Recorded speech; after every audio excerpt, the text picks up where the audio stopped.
And this day shall be unto you for a memorial, and ye shall keep it a feast to the Lord throughout your generations. Ye shall keep it a feast by an ordinance forever. Forever. And it shall come to pass, when your children shall say unto you, What mean ye by this service? That ye shall say, It is the sacrifice of the Lord's Passover, who passed over the houses of the children of Israel in Egypt, when he smote the Egyptians and delivered our houses. And the people bowed the head and worshipped. And ye shall observe this thing for an ordinance to thee and to thy sons forever.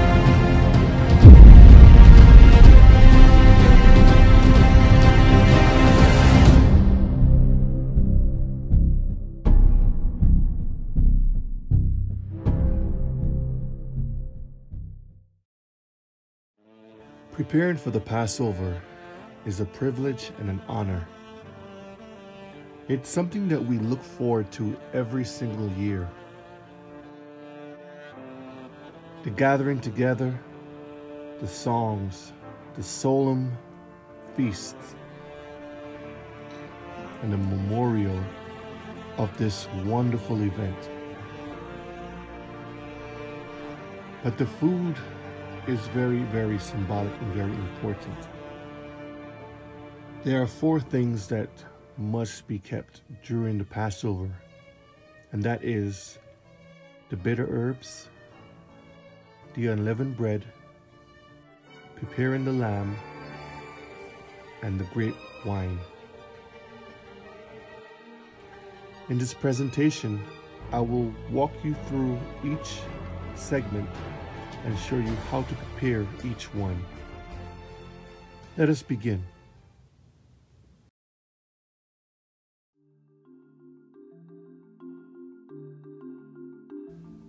Preparing the bitter herbs. So what is bitter herbs and why bitter herbs?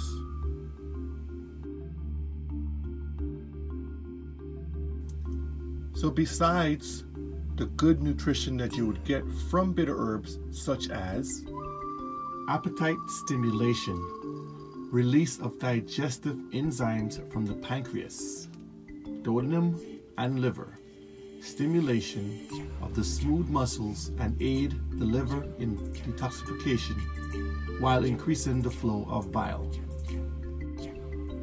regulation of secretion of pancreatic hormones that regulate blood sugar, insulin, and glucagon, stimulating mechanisms to repair the gut wall. From all of these nutritious values that we can get from eating bitter herbs, the most important thing to remember is our history that we'll never forget moving forward. The bitter herbs is a reminder of the bitter bondage the children of Israel, our ancestors, went through during the slavery in Egypt. So here is a list of bitter herbs: arugula, basil, bitter melon, broccoli rabe, chamomile, cilantro, dandelion, dill, endive, escroll, fenugreek, golden seal, horseradish, kale, milk thistle, nettle, parsley, sesame, turmeric leaves, and watercress. Now these were just a few to name. There are a lot more. And based upon your location and where you live, your region, you get what you can get and use what you can use. But the whole concept is to use bitter herbs. Also, if you want to add a little dressing to that, you can use a little olive oil, lemon juice, salt and pepper to toss your bitter herbs in.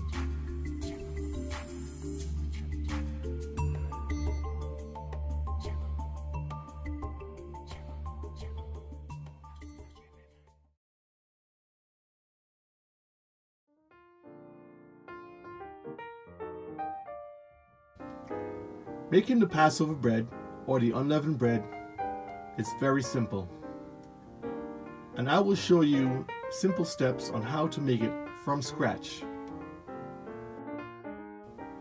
We will use the barley wheat and we will grind it into a fine flour and make our bread. So let's begin. Those of you who do not have a grinder, you can use a coffee grinder that grinds the coffee into the fine powder, or you can purchase yourself a meal grinder which grinds meal into flour.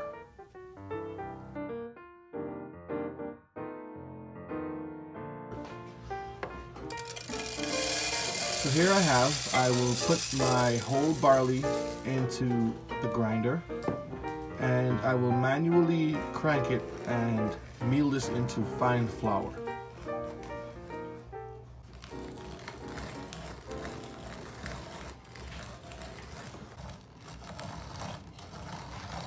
Now that we have completed the grinding, now let's look at some steps and some ingredients and add into it on making the Passover bread or the unleavened bread. Here is your measurements for this ingredient on making the unleavened bread. We will use, of course, the barley flour that we just finished milling, salt, kosher salt, olive oil, and water.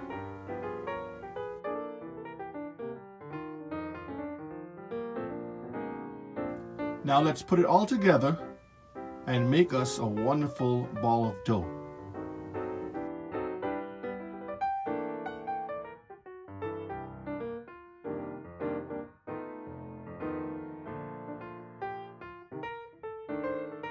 Look at that nice, beautiful ball of dough right here. This is what I'm talking about. Now it's time to roll our dough out. So let's get our rolling pin and roll our dough out. So we'll create small little balls the size of, let's say, golf ball maybe, and we will roll it out into a nice circular motion.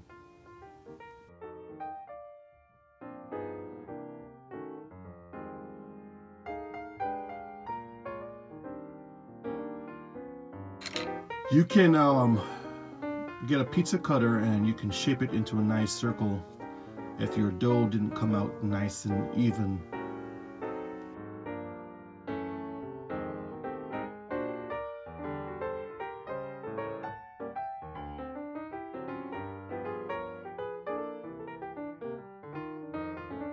Now it's time to cook our dough.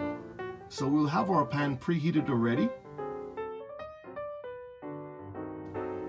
Now, as this is cooking, you want to make sure each side gets nice and browned. So you flip it as needed. All complete. This is looking good. Now we can enjoy this unleavened bread on our Passover meal.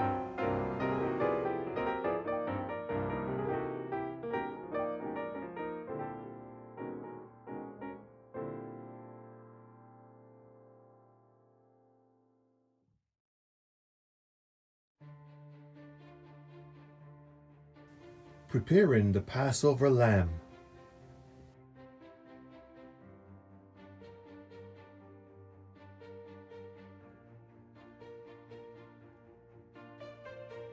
Then Moses called for all the elders of Israel and said unto them, Draw out and take you a lamb according to your families, and kill the Passover.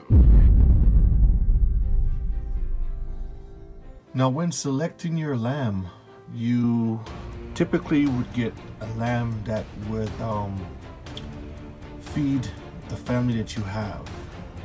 If you have a large enough family, you get a bigger piece of lamb. If it's just 2 people, 3, 4 people, you get a smaller piece of lamb.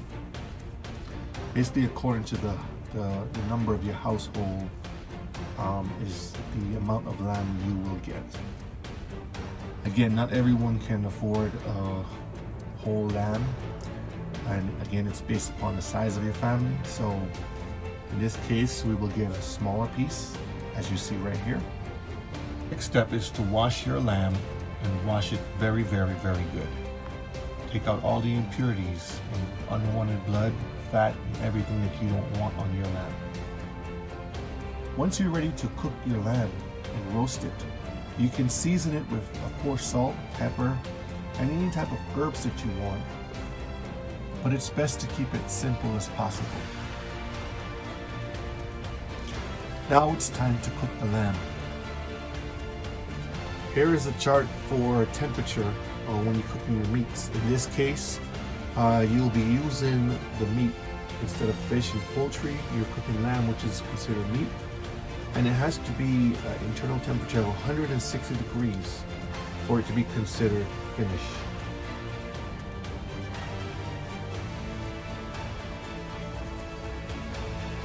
For those of you who don't have the option of roasting it over open fire, it's okay to put it into the oven and roast it in the oven.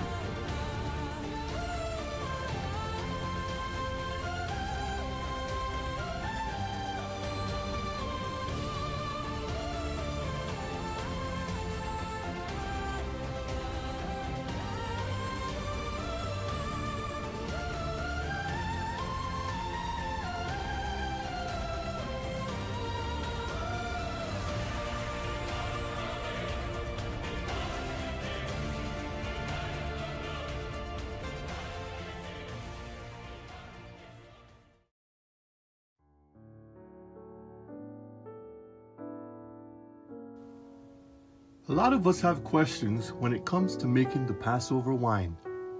For example, what kind of grapes to use and if seeds are important? Well, I'll help you have a better understanding and show you just how simple it is. Let's start with first understanding more about grapes. Grapes can be used in many different ways. They can be used for making jam, wine, jelly, raisins, grapeseed extract, grapeseed oil, vinegar, and of course, grape juice. There are two types of grapes. There are wine grapes and table grapes.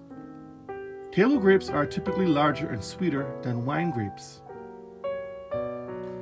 Grapes also come in a variety of colors, depending on the region and the soil that you can find them in. So why are seeds so important? Well, for one, the Most High created it that way.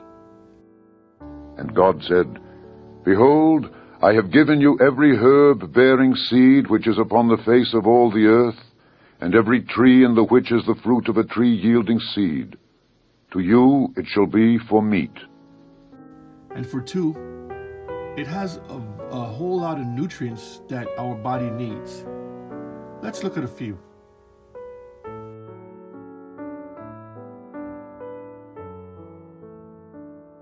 Basically, choosing seedless is eating food that is modified to be sterile. Today, companies are even going a step further to doing gene editing. Let's take a quick look at this video. Gene-edited food could be coming soon to a supermarket near you. What is it, and how is it different from GMOs? First, let's rewind. Farmers have been cultivating crops and animals for centuries through breeding. Then came genetically modified organisms. That's when genes are taken from one organism and inserted into another. Most of the corn and soy grown in the U.S. are GMOs. BT corn is a type of corn that has a gene from a bacterium that produces a protein that's toxic to certain insects, so that farmers don't have to spray as much pesticide. Most scientists say GMO foods are safe to eat, but some consumers aren't too sure. Gene editing is different. Instead of having to add foreign DNA, it is like molecular scissors that can tweak or remove an existing gene in a plant or animal to make food more nutritious and easier to produce. Take mushrooms that can go bad quickly. Researchers can cut out a DNA snippet that produces the enzyme that makes them brown. Scientists can also edit the DNA of dairy cows to make them hornless. They do this by snipping out part of a dairy cow's gene for growing horns and inserting DNA instructions from prized beef cattle that naturally lack horns. That would prevent injury and avoid a common but painful horn removal that animal welfare advocates criticize. Now the question is whether consumers will find gene-edited food more digestible than GMOs.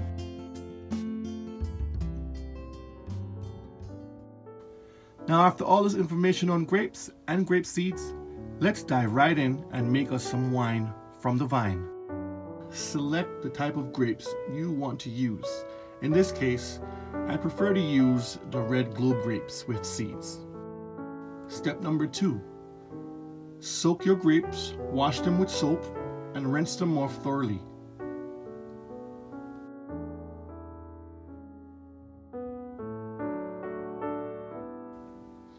Now it's time to start juicing.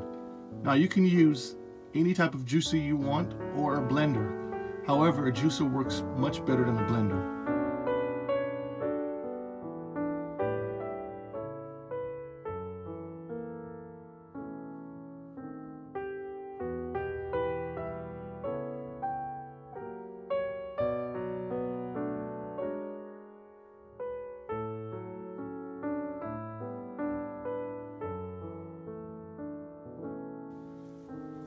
Now once the juicing is complete, you have two options. You can strain it or you can drink it with the pulp.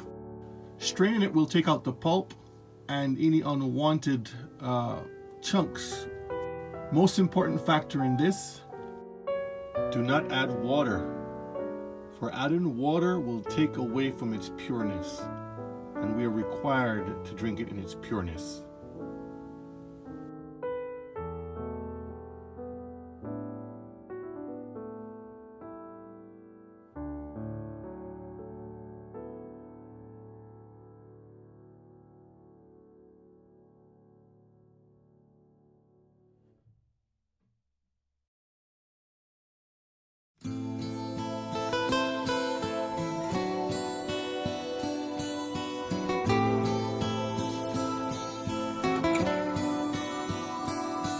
Baruch haba b'shem Adonai, Hallelujah.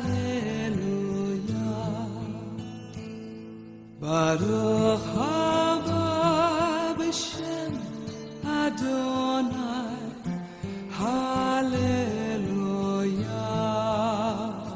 Baruch haba b'shem Adonai, Baruch haba b'shem